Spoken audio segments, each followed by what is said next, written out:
في مستهل جولاته الخارجية اختار الرئيس التونسي المنصف المرزوقي أن تكون البداية من ليبيا، بداية أراد بها المرزوقي أن تحقق اختراقا كبيرا في ملف العلاقات بين البلدين والدفع بها في اتجاه شراكة استراتيجية وثيقة يقود نفعها على شعبي البلدين بعد أن هبت رياح التغيير عليهما وزوال نظامين يرون أنهما عرقل انفتاح الشعبين على بعضهما البعض.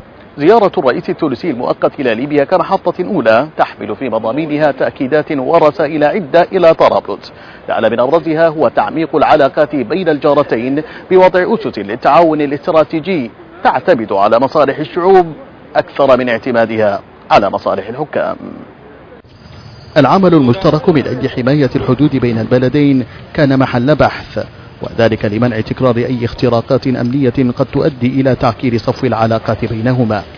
وعلى الرغم من أن الزيارة ذات طابع سياسي رسمي عام، إلا أن ملف التعاون الاقتصادي المشترك كان هو العنوان الأبرز للمباحثات التي ركزت على تفعيل ومراجعة الاتفاقات الماضية، بما يقود إلى تعاون يصل مرحلة الاندماج بين الدولتين كما ترى القيادة التونسية.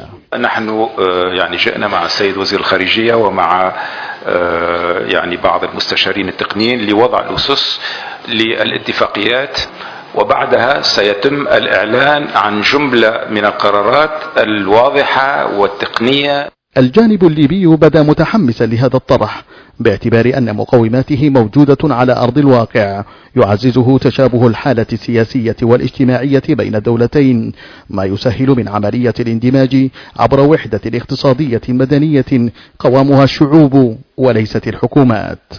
سيكون هناك تعاون وطيد بين رجال الأعمال ومؤسسات المجتمع المدني والجامعات والشباب.